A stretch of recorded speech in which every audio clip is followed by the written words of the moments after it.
I'll start it off. Okay. And I won't be as meandering as this film. I'm going to get right down to the dirty business. With the foreplay, just get straight into the intercoursing. Wonderful. Yes. You're on course for the intercourse.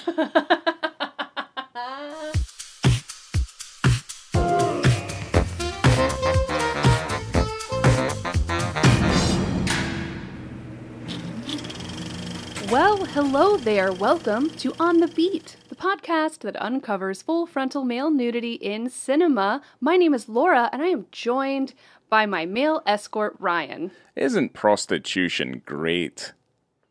As long as it's a choice. I guess. Is this like... forced servitude or slavery. This is the modern day Pretty Woman. Except it's Pretty Boy. Or, you mean, American Gigolo would probably be even closer. This is kind of like a mix between American Gigolo and 28 Hotel Rooms, based on what Location? we've covered. Yes. Based on nothing but just a brief understanding of the content and just what it looks like on face value. Why don't I introduce the film? Yeah, let's just get to it. We're very enthusiastic. Also, this is quick fire because we're in the midst of the hurricane that's hitting Florida at the moment. It's Idalia. You're gonna get some ambiance with this episode, like I know it's not even Halloween yet, and it's like sexy storm ambiance with Idalia. our voices. I never realized Idalia was like a name because obviously they're making their way through the eyes now. Idalia just reminds me of like a Final Fantasy boss, Or a character, maybe. Potentially. In that world. The demon of virtue and The double F universe. You're like, yeah. You understand as well. I know. That's right. Yeah, we poked. Well, not yet. We picked a really good time to start recording this episode, so here we are.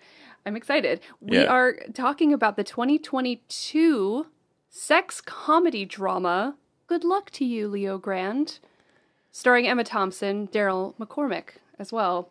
It's kind of a two-hander, as they say. I mean, it's not the first time I've heard that. So yes, it's like a one-room drama for the most part. It all takes place in this hotel room.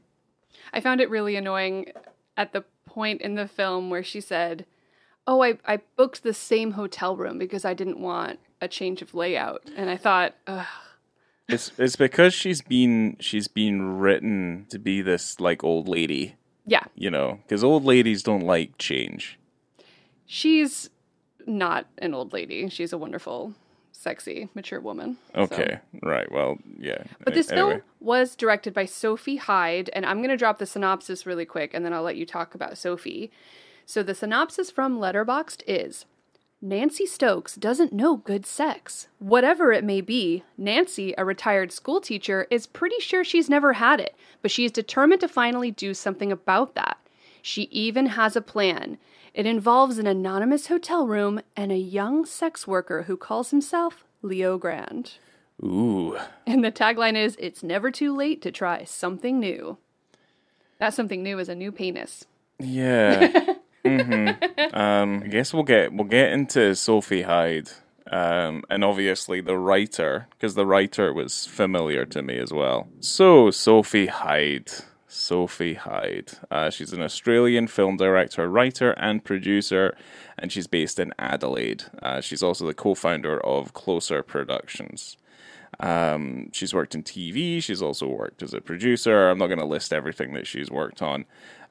But she has been best known, and her filmography is relatively quite brief, but we'll go through it anyway. Good Luck to You, Leo Grande is her most latest film. So let's start off in 2005 with a short called Okay, Let's Talk About Me. Then in 2006, another short, which was The Road to Wallaroo. In 2007, there's another short, is My Last 10 with You. And in 2009, there's a short called Necessary Games. A lot of these are also documentary shorts as well. She doesn't really get into kind of the dramatization stuff until I think Elephantiasis. Now, I'm not too sure if it's meant to be elephantitis, but it's not spelt the same way, so I'm assuming it's elephantiasis, which is the way that it is spelt. And that was in 2010, and that's also a short. So she technically doesn't get known for her feature film stuff until Life in Movement in 2011, which is, as far as I'm aware, and from what I was reading, is an interesting documentary film about dance and movement. But in 2014, she releases 52 Tuesdays, followed up in 2019 by Animals, and then in 2022, we have this groundbreaking masterpiece. Good luck to you, Leo Grande. Yeah. Written by Katy Brand. Are you aware of who Katy Brand is? I looked her up, and there are some things that she is associated with that I am familiar with, but please do tell me your favorites. She's basically, she's already a writer. She's written this thing, but she's a comedian and an actress. So you'll if you're from the UK, you're probably familiar with her TV show that used to show on ITV2 called Katy Brand's Big Ass Show. Wasn't she a brand of humor? Hey. I never found her that particularly funny. She's kind of like the UK's answer to Melissa McCarthy. Let's put it that way. I'm so glad you brought her up. Yeah. But obviously she's branched out from her more sketch comedy stuff to write a film about a young boy prostitute and the women he seduces. Yeah, it's like only 97 minutes, so it's incredibly respectful of your time. Yes. Never overstays its welcome, as much as it might feel so. But also, this is another one of our installments in the Stream Peen series that we've decided to adopt this year. Data. Coming at ya. Coming with data sphere. Coming at your face. Data sphere. Data sphere. Stream Peens. No. Yeah, so this particular film is streaming on Hulu. Yes. Exclusively. And This never came out in the cinema at all, did it? It just went straight to... We're starting to see a certain kind of pattern with some of these movies, and I guess we'll kind of get into that as we go along. But, yeah, I'll make a chart. A flow chart. Yeah. If they don't go to the cinema, guys, there's definitely an aspect of a reference to their quality as to reason why they're not getting pumped into marketing and shown in the cinema.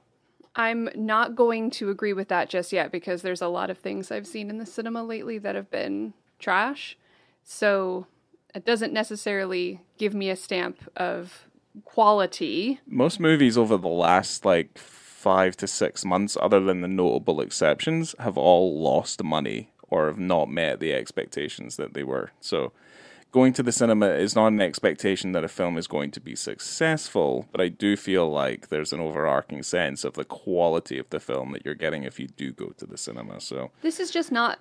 I mean, maybe there was a time where this could have been a theatrical release. It just is very much seems like a play.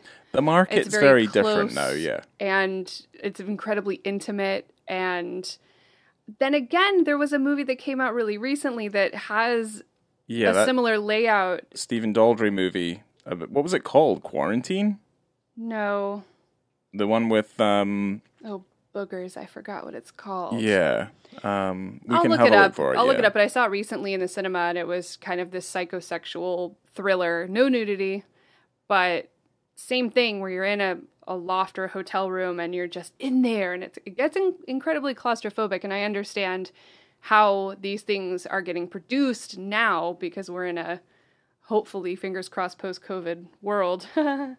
But yeah, you would film things in these small rooms with small crew and small cast, and you could get things made because, baby, I need my movies.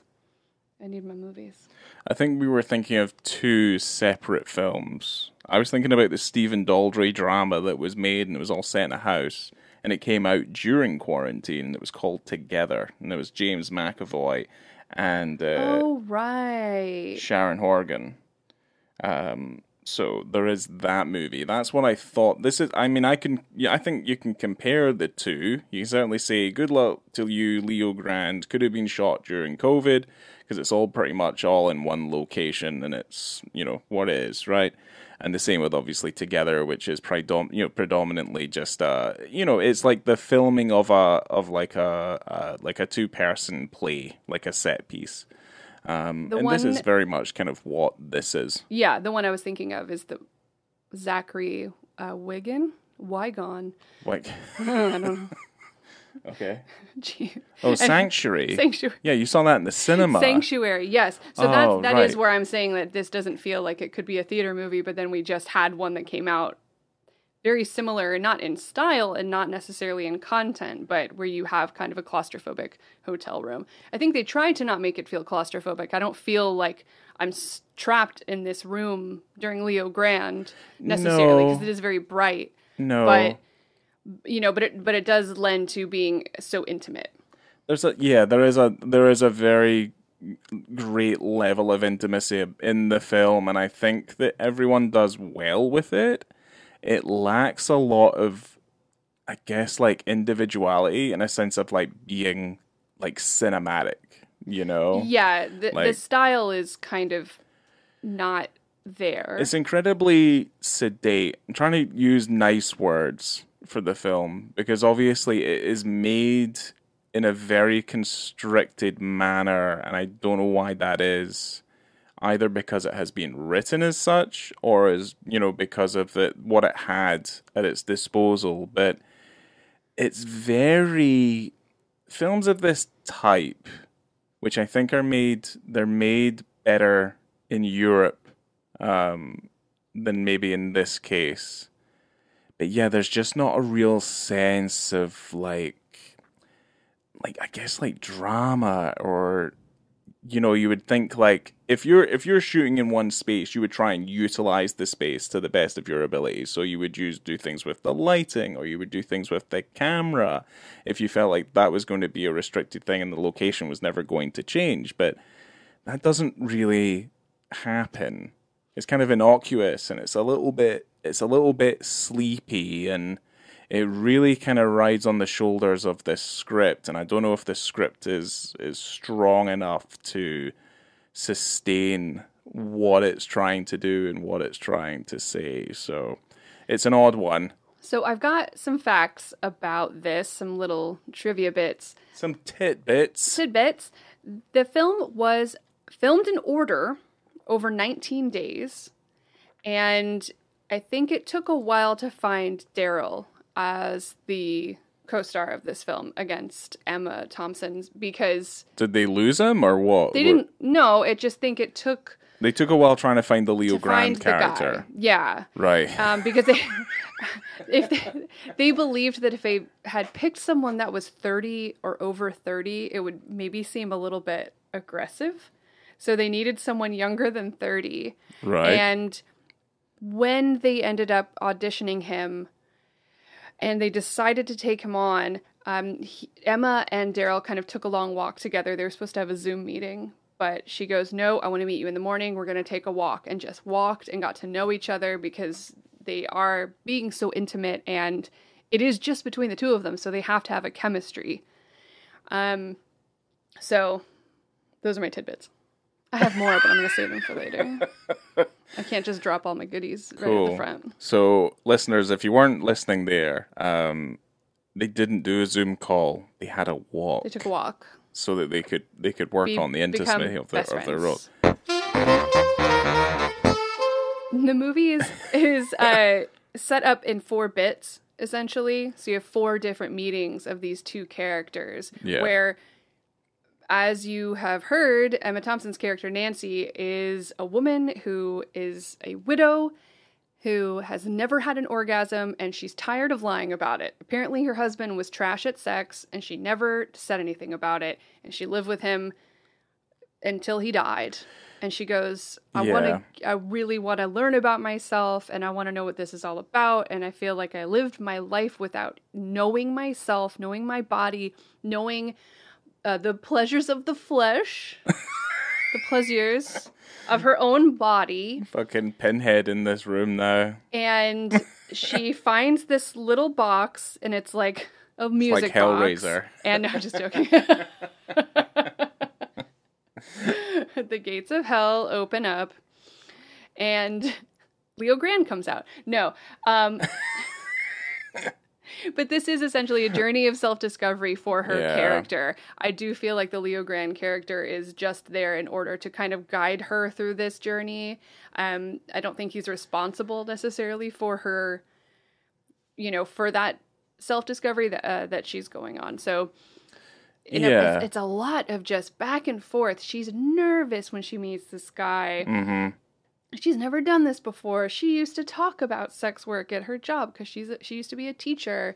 A religious education teacher. Yeah, she's... like the most useless subject that you ever had when you were at high school, at least in the UK. Religious education was a fucking Is that a class you took? Yeah, RE was a thing, yeah. It was like only second of uselessness to physical education. Anyone who decided they were going to take standard grade physical education, and I'm not gonna shit all over you guys like you wanted to go do your fucking sports sciences when you left high school, but it was a waste of fucking time. I liked working out during high school. Yeah, I took a gym class. How many of you are running a gym now? I didn't want to run a gym. I just thought it would be nice to get some exercise at school. Yeah, I didn't see the point in religious education, and it does actually make me sound a little bit ignorant. But for whatever we were taught, it was a complete and utter waste of time. Like it was horrific.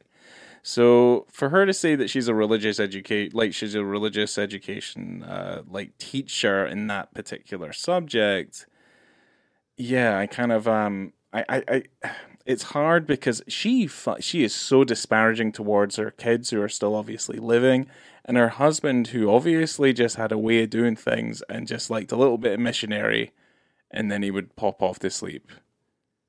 I really, really liked those moments where she did talk about her children, because I feel as though parents, when you talk to them, not all the time, but especially in popular media, they're always going on about their kids, and it's positive, right? They're so like proud the joy of of motherhood and the joy of your children and watching them grow up and being so proud of them. But to have someone in a film just say, my son is incredibly boring, and he's going to get his master's degree, and it's so boring, I don't even care.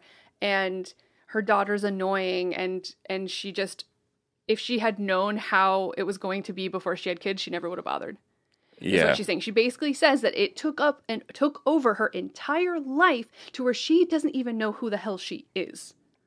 And that is great. And, it's horribly sad and tragic, but I just like that was part of the dialogue, and she's just completely honest with this stranger. She said the kids are a dead weight around my neck, is the words that she used. But I love that.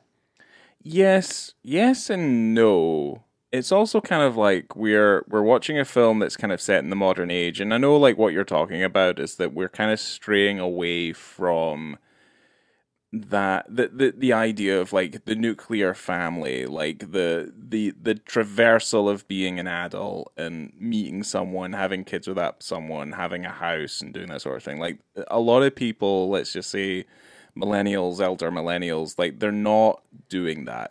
Like, they don't want to have kids. Like, they have a great respect for their time, and they have a greater sense of, the world and how it's controlled and things. So there's no kind of positivity towards the future, at least I feel here. I do.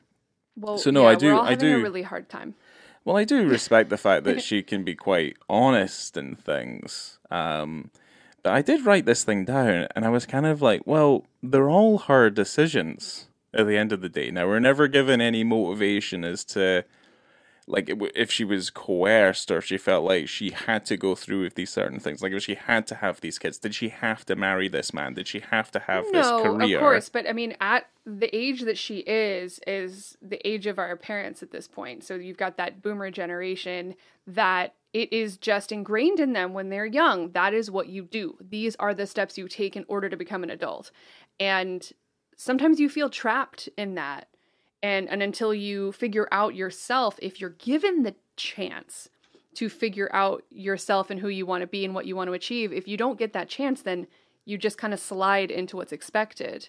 Yeah. And I think that's what she did. And she just wonders, you know, when you're getting older and you think, what if I think overall, I had an explosive orgasm a lot earlier? Yeah. I mean, What would I have done with my life? I think there's also a thing where she's looking at the twilight of her life. Like, this is the second half of her life, if it is a half, to be fair. You know, she is retired. She's effectively in like the later years of her life. So she is starting to panic that she's not lived the life to the fullest. Yeah. And that I can fully understand. Yeah.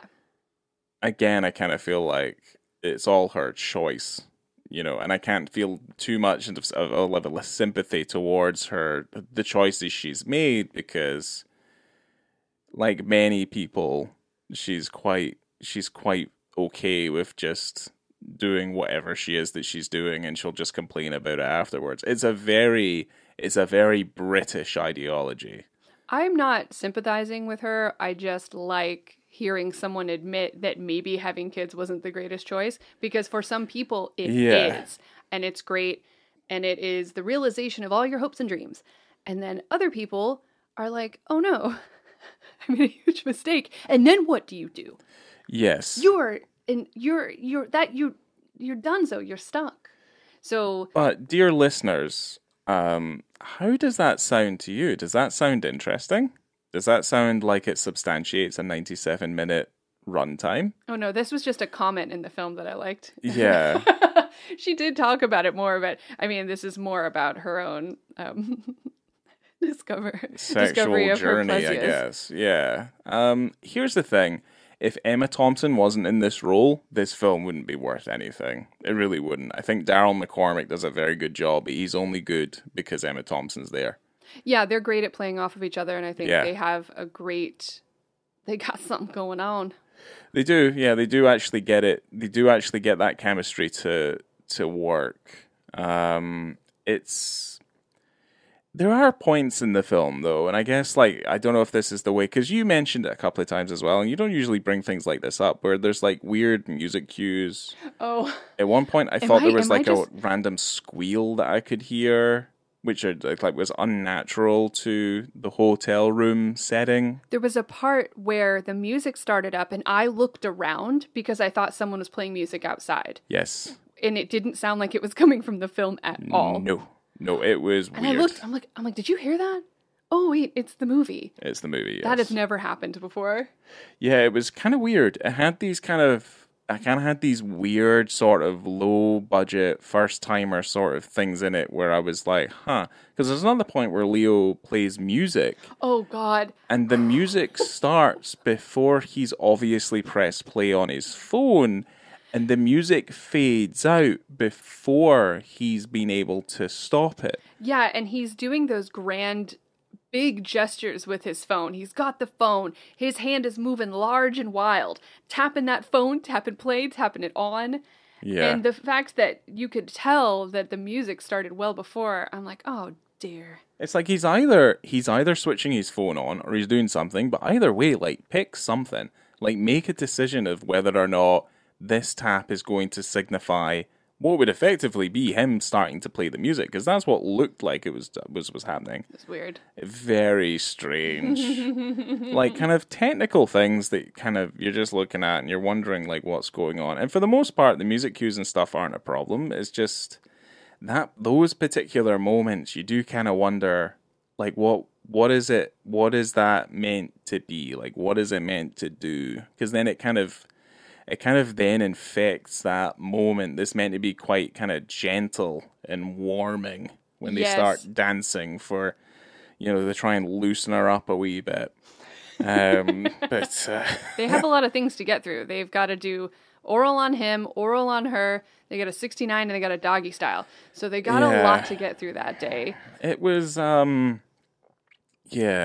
think there's several little kind of stories going on. So, like, with him, his journey is, I need to get this woman off and make her happy. Because that's his job. With her, it's about, she's trying to find her kind of sexual awakening, and she's doing that. But then separately, because of the conversations that they have, they're both separately dealing with bringing up kind of personal issues in their lives and in their past that start to collide with, obviously, the main mission of the movie, which is you got to give Emma the big O. She's got to get the big O so that she's happy eventually. You know, he can provide it. She just needs to get there, but they're kind of too preoccupied with what's Leo Grande's history, and like, what's her history? Is this your real name? Is that your real name? Well, she's procrastinating the whole thing. Every single time they get together, she keeps talking and being incredibly annoying. That isn't a really annoying character. Yes. Nancy. Yes. It's she not is very frustrating, and I think she oversteps her boundaries constantly. Yeah. And asking him questions that are none of her business, frankly, because his job, as was hired on, was to do the sexy things with her for a certain amount of time. So she gets however much time, hours she booked, and then she can do whatever she wants. Yeah. I'm sure there were rules that she signed.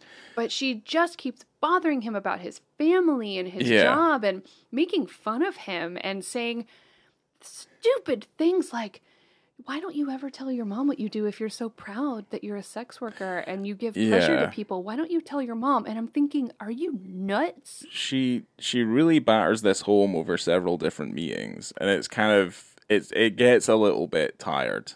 Like, leave him alone. He has a job, and he's getting paid, and he has nice clothes, and he's very nice to you. And just leave him alone. And I'm assuming he wasn't cheap. Wasn't cheap at all. I think it was the second meeting where she said, this is going to have to be our last meeting. This is why I made a list of all the sexy things I want to do, because I can't afford you again. Yeah.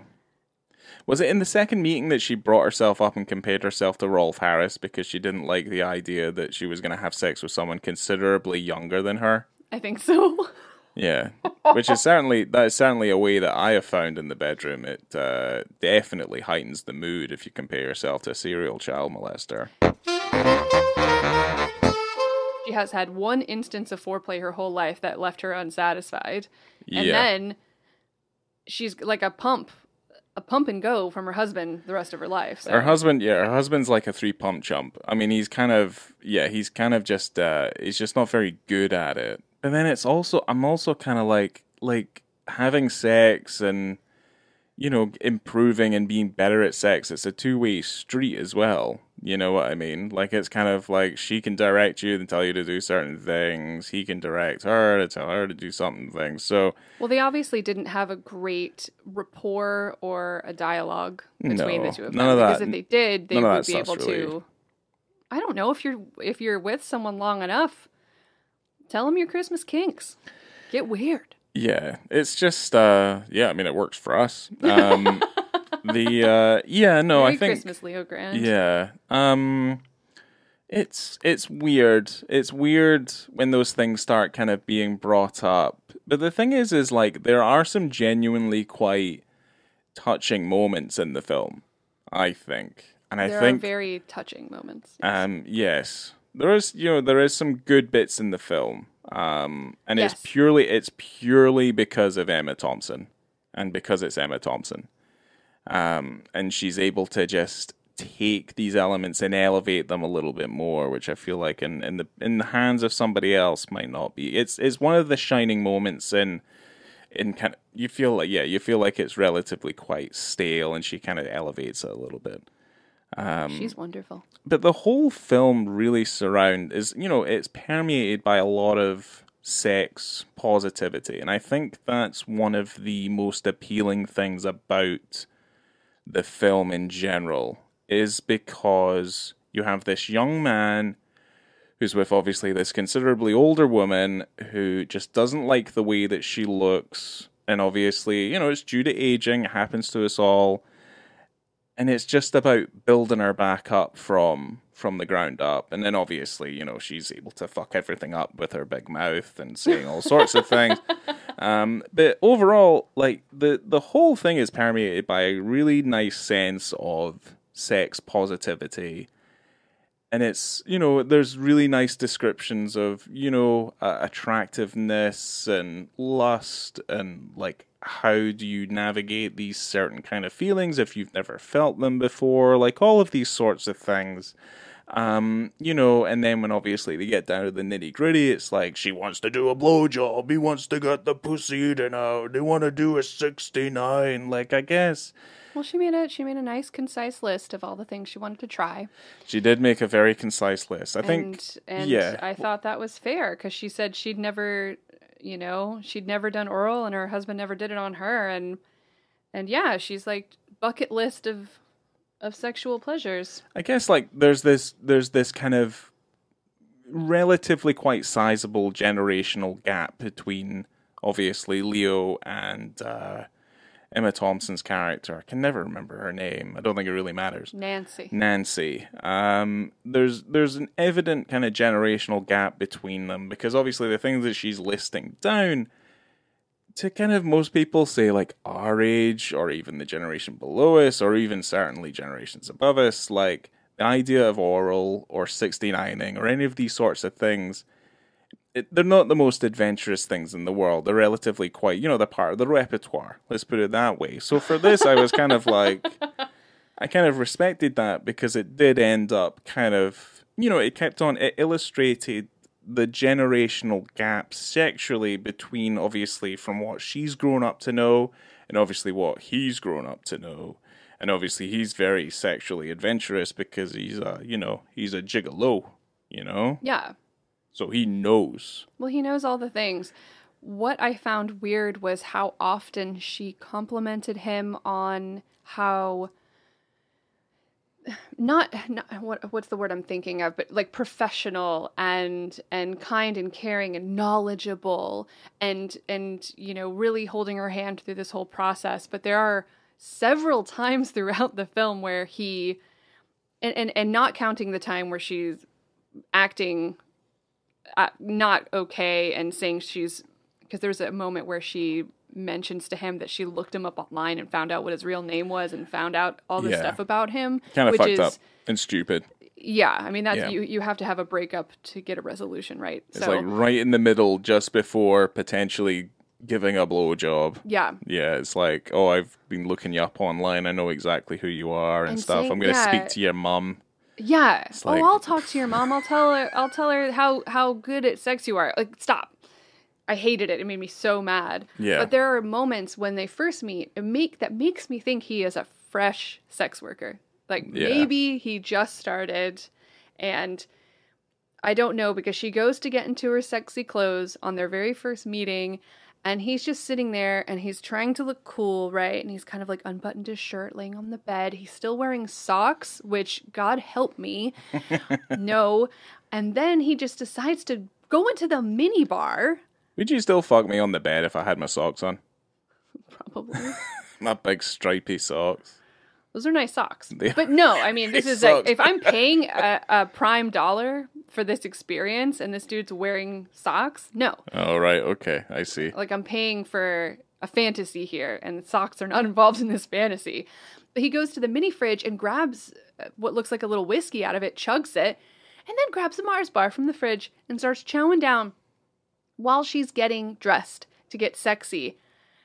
I could not deal. Then, of course, when she comes out, she's like, can you go brush your teeth? Because I don't like the smell of Mars bars. Because now he smells like whiskey and Mars bars. And she's paying how much money per hour to get taken to Sex Town. I mean, if she was going out with a Scotsman, that's exactly what they taste and smell like. Ew. Mars bars and whiskey. Like, come on. Yeah, no, I understand, and that's what I kind of felt. But these are things that are. I think he's been gifted with obviously the gift of the gab, right? He's really good at chatting to women and talking to them and stuff like that. Yeah, he's taken it this step further. He's the Irish Julian Kay. Yes, he is. But Julian Kay was better at his job. He's using words like empirical or empirically. He refers to her as empirically sexy. He's wicked smart. Yeah, some of the dialogue's a little bit odd. They do their best, but at the same time, I can understand how you might think that because the thing is like the film's not interesting if he's incredibly like seasoned at this. You know what I mean? It's like business as usual. Like someone just walks in there. Like Cary Grant would walk in there and just, he'd get the job done, and then it'd be the best thing ever. What's that other movie that's got like a male prostitute in it? What is it? What is that film? It's not American Gigolo. I'm not getting that mixed up. I mean, he's Midnight Cowboy? He's definitely no. Well, Midnight Cowboy, he's not. I don't know if he does much in the way of too much fucking in Midnight Cowboy. Anyway, he's just kind of Urban Cowboy. Yeah, he's just slack Johnny's way through New York. I hate to think that it's like, but it kind of feels that way, is that you kind of have to have these characters that are, because that's what you're taught as a writer when you do these writing courses. Like, these people have to be flawed in one way or another. They cannot be perfect. There has to be something for them to build. Like, there has to be these peaks and troughs within scenes so that you can create tension and drama and all this sort of thing. I think that this film would have been completely fine if you'd taken away the whiskey and the Mars bars, because that just seemed out of character, in my opinion, for this guy who's a sexy sex worker, and he is doing a really good job up until this point. And this is the first time he's seeing this woman.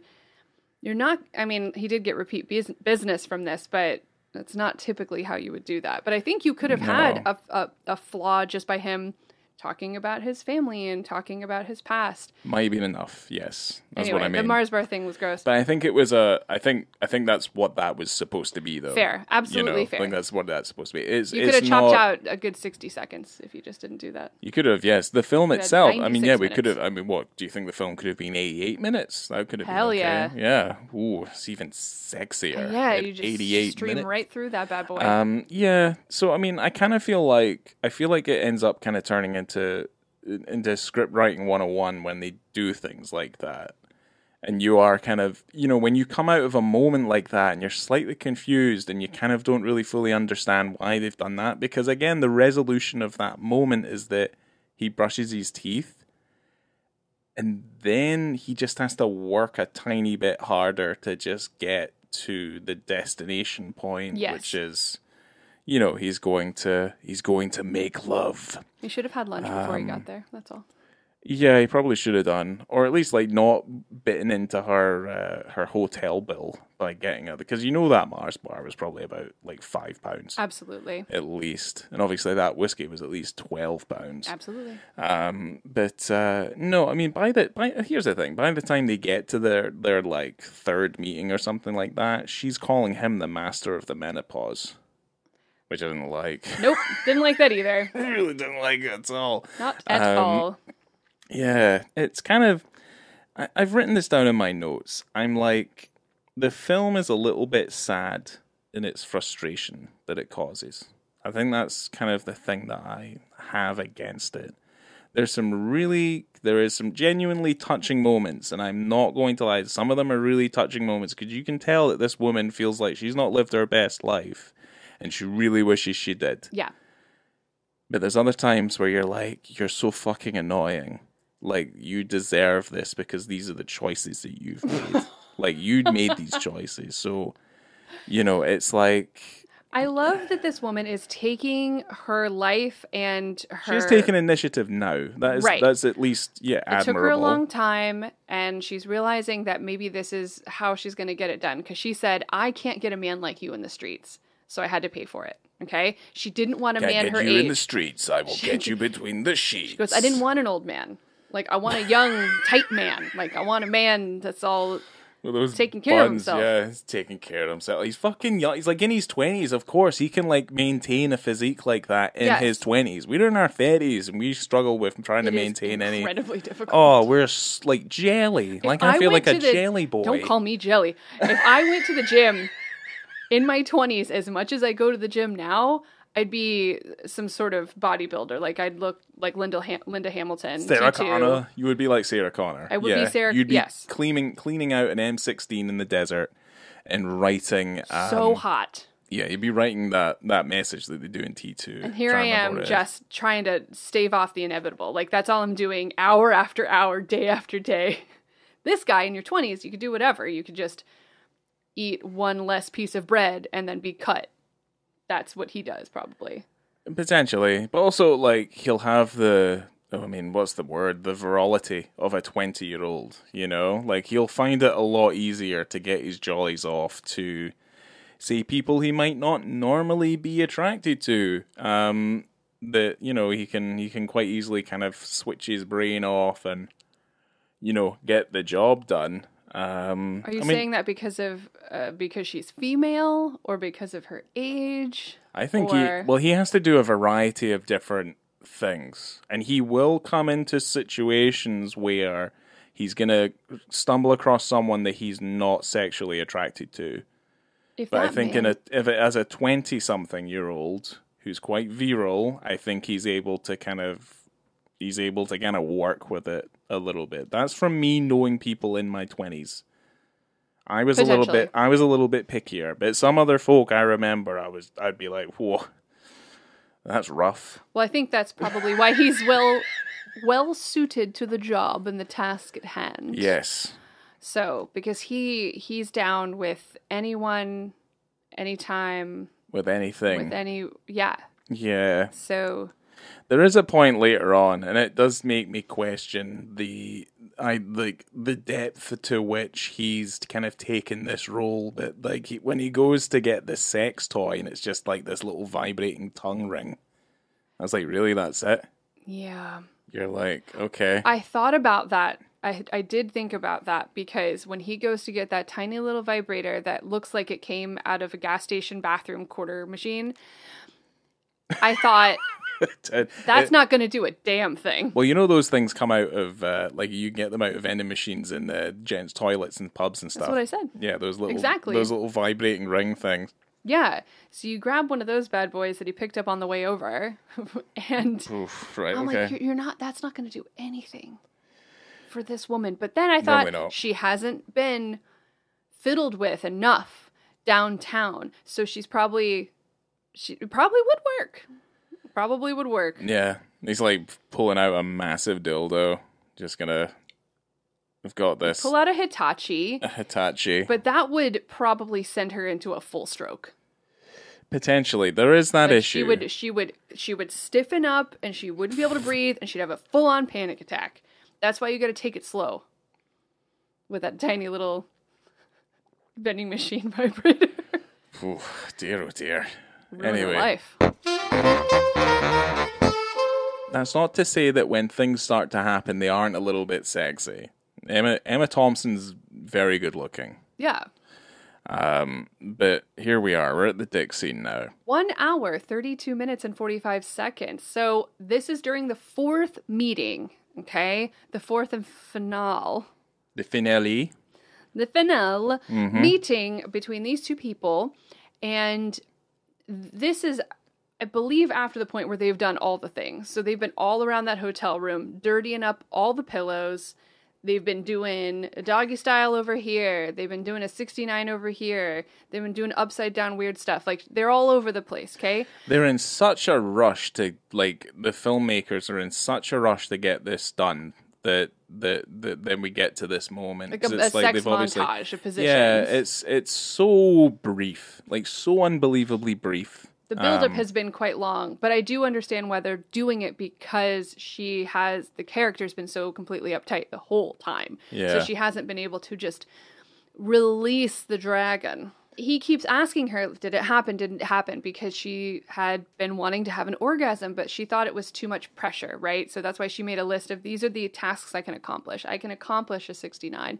I can accomplish doggy style, oral, etc. But when it comes to an orgasm, she thought that's just unattainable. It is a goal, but she's not going to write it down because she's never had it. It's been just out of reach forever. So, I mean, she's not going to get there with that attitude. Really. That's fair. You know what I mean? Going negative and expect a negative outcome. That's what I would say. You know, but she's on her own short bus journey, except that she just hires one guy to get it done. Yeah, I mean, that's a comparison to make, but yeah, I mean, she was also looking for her orgasm. See, it's a perfect connection. See, I got this. True, but then content-wise, for something that they're both films that deal with an idea of sex positivity, I still do realize which film is probably better at it. That's not difficult at all, but here we are. So they've been going at it. She's like, don't worry about the orgasm. I'm just having a really nice time. I'm having a great time. So Leo goes to get a drink of water, and The exit in one, he's completely starkers. yes, everyone Yeah. is naked. I mean, at this point, you've seen Everyone is naked. Everyone is in the room. everyone is in the room. They've been having sex. They're both naked. They've been naked for a while. Yeah.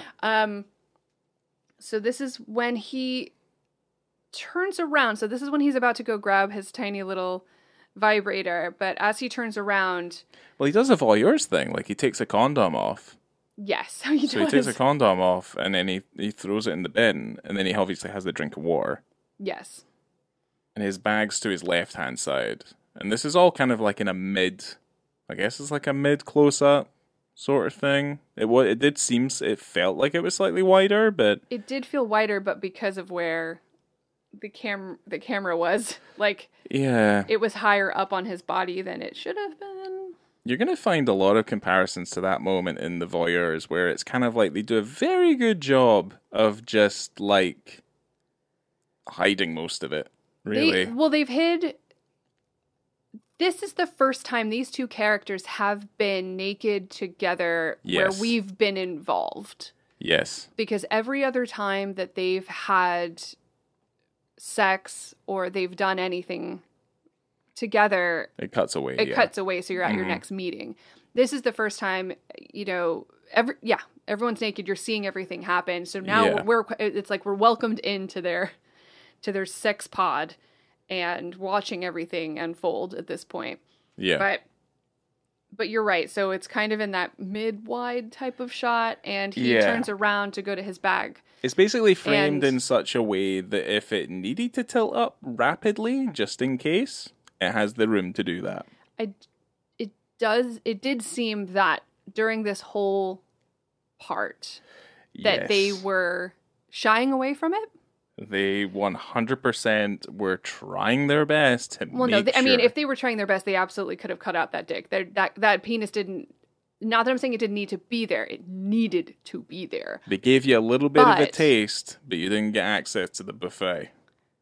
Yes. So, So you do get a flash when he turns around there for a second after getting that drink of water. And again, she's on the bed and she just decides maybe she's going to take care of herself. Maybe she's going to go downtown herself, do a little traveling, and then see what happens. So while she is discovering herself, yes. this is when Leo turns around and he's got this little vibrator, and it's these two things kind of happen at once, if I'm not mistaken. So she is orgasming on her own, on the Yeah. bed, by herself. They've done all the things, they've done all the pleasures together, and she just is still in the zone and decides to take care of it while he has a little vibrator, because he's like, I'm going to make this happen. I've got this tiny little guy. I'm going to make this happen. But that's when you see not his whole body, but No. the camera is slightly lower this time. So you do get a shot there of when he turns around with this tiny thing on his finger. It's so brief. It is so very incredibly brief. It yeah. is better than a lot of things. Not a lot of things that we've done, but I mean, voyeurs especially, way, way better.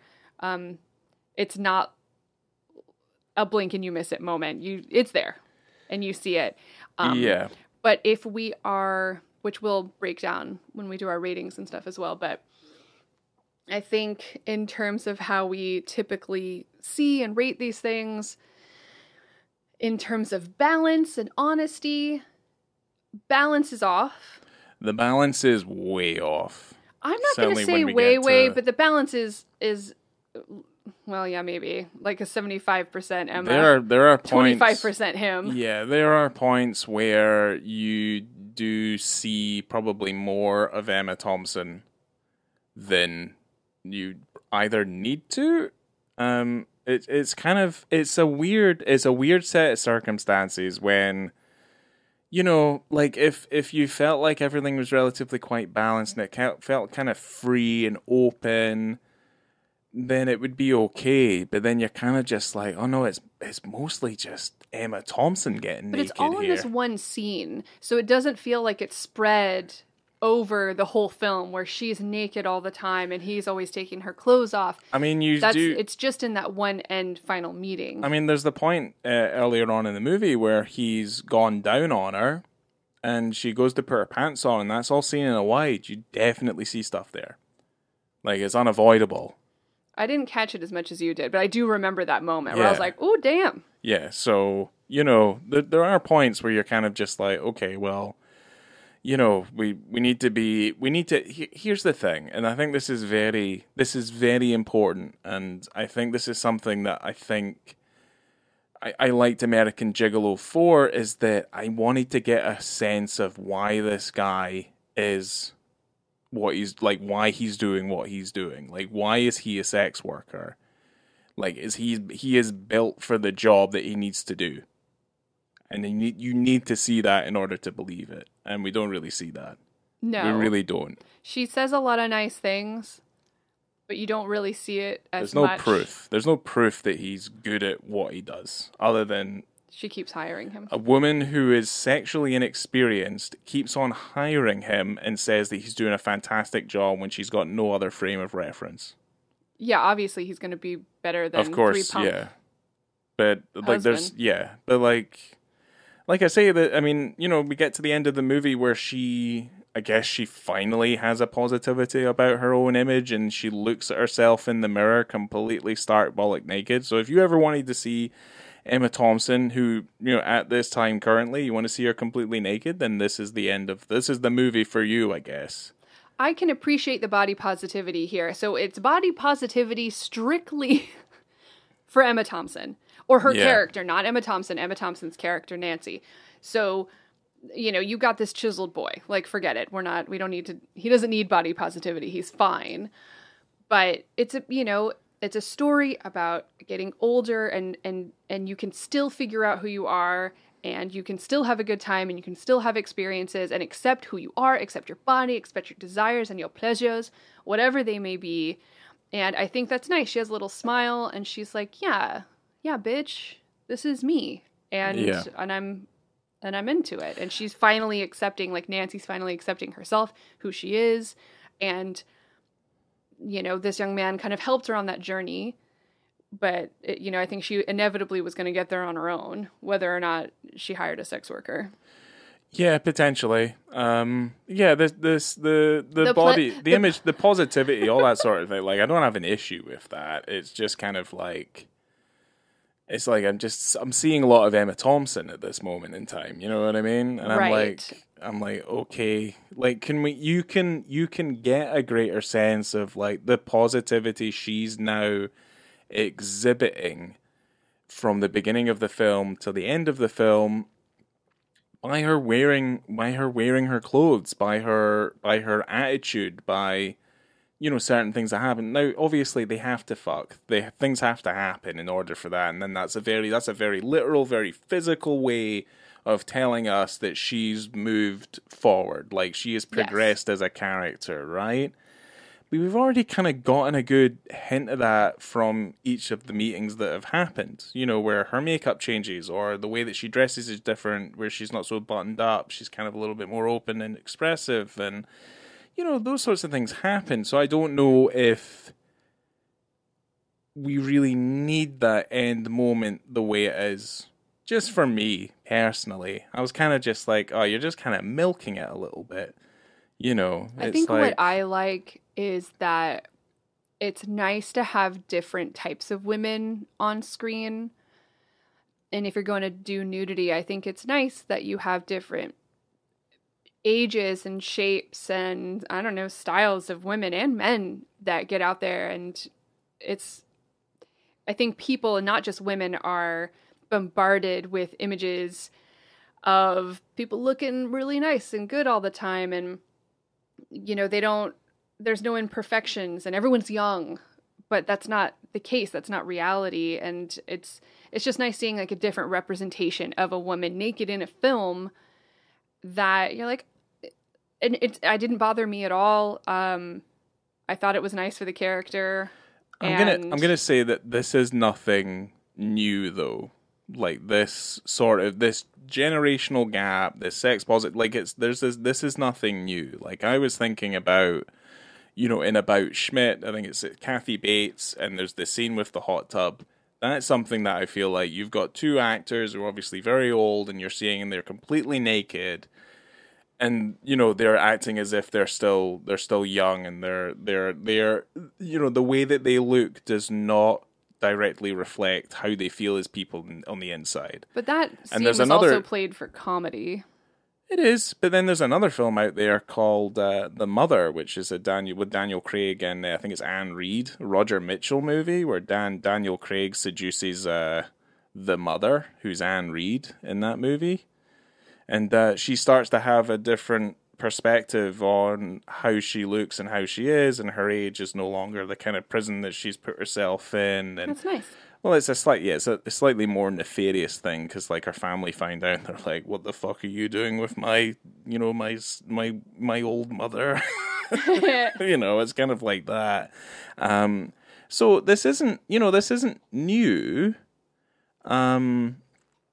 So I don't know. I think there's other ways of portraying like that idea from my perspective personally. I mean, you don't have to do what they did. It doesn't bother me how it was, but yeah, I mean, you don't have to have a penis in this movie. You don't have to have full female nudity in it either. I mean, it's a film about sex, really. I mean, that's kind of what it is. I mean, if you want to use Pretty Woman as an example, I mean, that horrible Gary Marshall movie. I mean, yes. I mean, there is a way that you do something like that that's relatively quite sedate, but then obviously you have other things, like obviously American Gigolo, which is obviously a little bit darker. So I guess you can laud the film a little bit for not really being... It's not a film that's about, oh my god, the dark and seedy side of prostitution. There's not really any of that. He kind of refers to a lot of his stories in a positive manner, because it's effectively about a client confidentiality, and obviously you don't kink shame, and things like that. So he's able to kind of find a spot. But I don't think the story is particularly pardon the pun, grand for everybody else working in the sex trade. But yes, I guess let's get to our ratings then, yeah? No, I'm not done yet. Oh, so shit. This film did not hire an intimacy coordinator. Daryl McCormack said that we all collectively decided that it felt, and this is nothing to say against intimacy coordinators, that there was such a connection between myself and Emma and Sophie that we didn't need one. The final day of rehearsals were dedicated to the most intimate scenes. So with Emma and Daryl and Sophie, the director, they took big bits of paper out and they outlined their bodies, circling the parts that they liked. And Daryl McCormack said that the map of the body then led to us telling stories behind each thing. Then from there, the three of us took a layer of clothing off one by one and told stories about our bodies. It was a gentle, beautiful introduction for us to step into a place of vulnerability. It felt like complete freedom. Before we knew it, the three of us were naked, and it felt like we never even took our clothes off in the beginning. There was a level of comfort I've never experienced before. Okay. So they all got naked together and... had a fun naked best friends jamboree. Nice. Yeah. As you do. Well, I think that that's a good way to kind of set the tone, and so it's not on the day you're, this is the first time you're seeing someone naked. Because after a minute or so of being naked with somebody else, it doesn't mean anything. It's not shocking, or... the most shocking part is getting your clothes off in the first place, so... I guess it's different for everybody. I've never had that issue, though. Like, I've never had a problem just getting my clothes off. Yeah, but you're also not on set, typically, when you're doing it. No, that's true. Usually the cameraman's not there, or unless he wants to be. But, it's like, inclusivity, bring everyone in. That's it. Come in, Dave. He's like, I don't want to. I'm like, right, okay, well, I'm really sorry, Dave. Respect Dave's boundaries. Come on, Dave. We're friends, Dave. Weird. Stop being weird, Dave. So in terms of the rating, I'm ready to drop right in. So for me, in terms of visibility and context, I'm really wavering between a 3 and a 3.5, just because of the context alone. The context alone makes it a higher rating for me, just because after all this time and all this chatter, you needed to do it, because you also cannot have Emma Thompson be completely naked top to bottom and not have this guy show full frontal. I just think that would be incredibly wrong, but he did. So maybe I'll just stick with 3.5 because it doesn't matter. But you don't see it for very long. It's barely on the screen. You get a hint with a turn, and then you get another shot that kind of just moves up to where it's just all pubes and up. So it is not on there for long enough, especially when you're kind of holding on Emma Thompson's character. But I guess the story is not about him, it's about her, but their balance could be a little bit better, but I'm still happy that it was there at least, because that would have been a frickin' travesty. So I take what you say and I expand on it a little bit. Please do. So, we talk about honesty and realism and all these sorts of things. And I think the film does a decent job of getting the chemistry right. I just would have preferred it to have a little bit more of an openness. I say, we don't really get a good sense or an idea of this man's skills as a sex worker. And supposedly he's incredibly high paid, and he's very good at what he does. He has multiple clients that ask him back all the time. I never at any point got a real sense that he was actually good at what he does. And this moment, I feel like, is contextually it makes sense, but it feels a little bit like a cop-out. It feels a little bit like they're skirting around it. It kind of feels like they're deliberately trying to hide it, or at least he's doing a move in such of a way, and they cut away from it too quickly where, it's not... It just doesn't feel, it feels disingenuous. And this was the moment where I felt like, if we're seeing enough of Emma doing her thing, I want to see this guy doing his thing as well. And for the most part, the movie, we're cutting away before they get down to the nitty-gritty sex stuff, and they've kind of done nothing but kind of really talk and really get into the nitty-gritty of their lives and their conversations and things like that. But it struggles for me to not realize, or at least not feel like it's kind of grossly imbalanced and it kind of sways too far in one way, which again I feel like seems to be the pattern between these latest kind of streaming films that we've done, is that the women are doing all the heavy lifting still. And then you have these guys who are very, very nice on the eye. Why are they not giving some of the weight to them? Like, why is there any of these restrictions? Like, why do we feel like on these platforms people have to be safe? Or is there a level of like, we have to be safe because we don't want to upset people, because on a streaming platform it's more instantly available, more people are going to see it, we don't want to see the backlash. I don't really fully understand it. So as a characterization, like as a strength in terms of his characterization and of the storytelling, they've really missed the mark, I feel like, in terms of just giving us a good idea of what he is. And I think if they showed us a little bit more, we'd have a better idea of who he was as a person, and I would find it more believable. So you say 3.5. I say 2. That's fine. I agree with you. I don't disagree at all.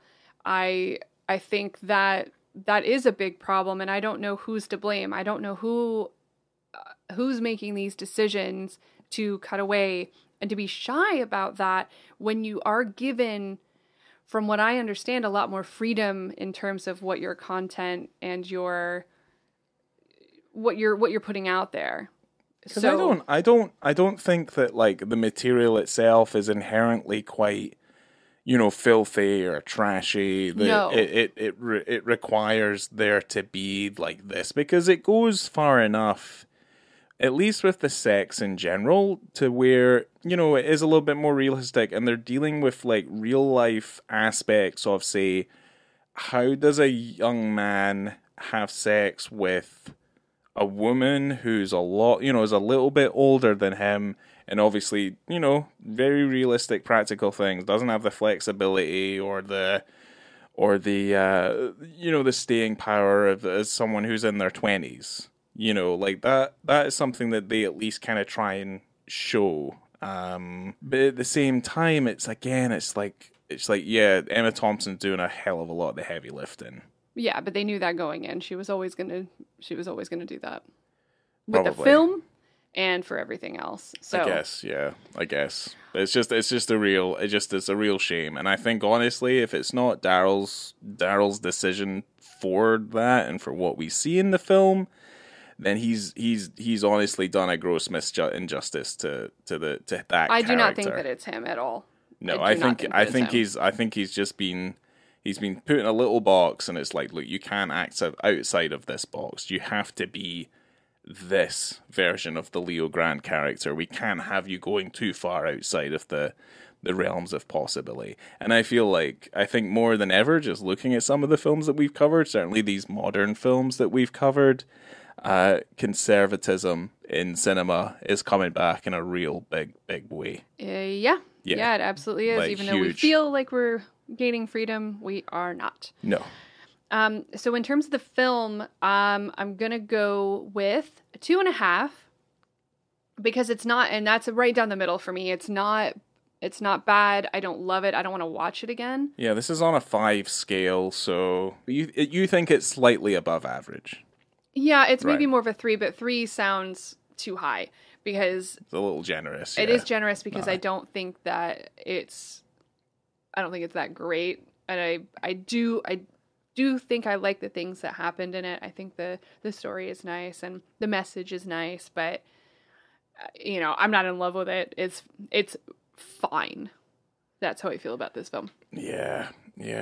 So I'm kind of with you, but I give it like a 2.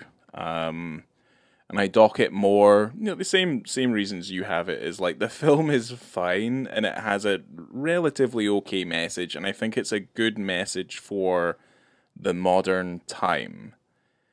The issue I have with it is it's barely cinematic. Just don't think it's good enough, really. Yeah. Just think it's incredibly, it's stale. There's no kind of visual vibrancy, It's like we think about the hotel rooms we saw in, very different film, like the Doom generation, right? They're really striking.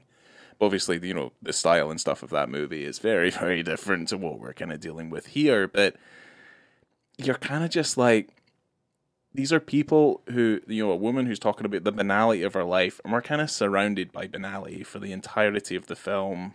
There's a window that they look out periodically. Yeah. At no point does the sun ever come out. You're looking at it, you're like, wow, and it's like there's a light changing thing. I've never seen that in a hotel room either before. They never utilize it. They never utilize it. And to the point where you see it briefly and it's just like, it's very tacky, right? It's very tacky, but I mean, I like that sort of thing. Don't think that the film has enough going for it to substantially become anything interesting. Film-wise, it's weird. It's such a weird thing. Well, thank you for being here with me today, Ryan, to talk about a stream peen and coming to you from a slightly boring hotel room in the midst of a hurricane. I've been Laura. Good luck to you, Laura. Thank you. Yes.